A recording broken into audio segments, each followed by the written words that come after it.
Manuguru area పర్యటన తర్వాత సంస్థ చైర్మన్ మరియు ఎండి డాక్టర్ బుద్ధప్రకాష్ జ్యోతి కొత్తగూడెంలో పర్యటించారు. తన పర్యటనలో భాగంగా ఆయన వికే కోల్ మైన్ ను సందర్శించారు. ఈ సందర్భంగా area general manager Shri Shalim Raju ఇంకా కార్మిక సంఘాల నాయకులు, అధికారులు ఆయనకు స్వాగతం పలికారు.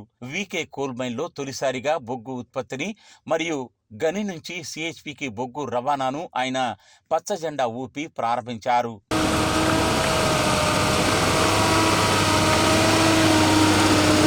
ఈ గని నుండి రక్షణతో, నాణ్యతతో బొగ్గు ఉత్పత్తి చేసి నిర్దేశిత లక్ష్యాలు సాధించాలని ఈ సందర్భంగా చైర్మన్ పిలుపునిచ్చారు. అనంతరం ఆయన పద్మావతి ఖనిని సందర్శించారు. పద్మావతి ఖని భూగర్భ గనులోకి వెళ్లి కంటిన్యూస్ మైనర్, ఎల్హెచ్డి యంత్రాల పనితీరును ఆయన స్వయంగా చూశారు. రక్షణ పాటిస్తూ ఉత్పత్తి లక్ష్యాలు సాధించాలని ఆయన సంబంధిత అధికారులను, కార్మికుల్ని కోరారు.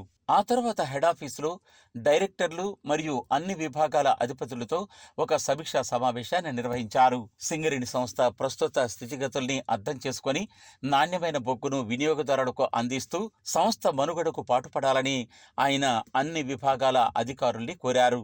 ఈ పర్యటనలో ఆయనతో పాటు సంస్థ డైరెక్టర్లు, director operations Shri LV Suryanarayana, director projects and planning Shri K Venkateswarlu, director E and M Shri M Tirumalarao, executive director coal movement B Venkanna, general manager CPP A Manohar, general manager coordination మరియు మార్కెటింగ్ శ్రీ తాడపైన శ్రీనివాస్, ఇంకా వివిధ విభాగాల జనరల్ మేనేజర్లు, అధికారులు పాల్గొన్నారు.